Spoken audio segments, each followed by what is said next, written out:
Les fleuves d'Europe sont à sec. L'Angleterre a déclaré un état de sécheresse dans une grande partie de son territoire. Depuis 5 mois, la pluie manque et les températures explosent.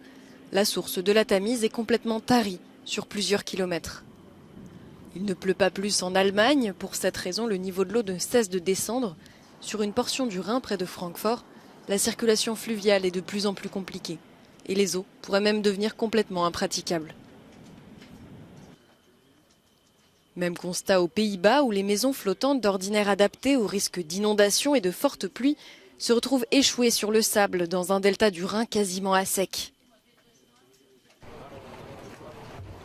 Le sud-est de l'Europe ne s'en sort pas mieux. Le niveau du Danube approche de son minimum historique, emportant avec lui son lot de risques pour l'agriculture et le trafic fluvial sur le deuxième plus long fleuve d'Europe.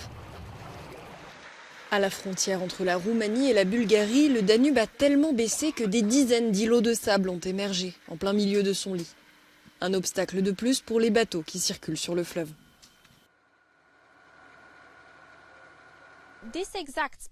Je me trouve exactement à l'intersection entre la Roumanie et la Bulgarie. Normalement, le Danube s'écoule au niveau de la frontière, mais désormais, il y a du sable, une plage du côté de la Roumanie.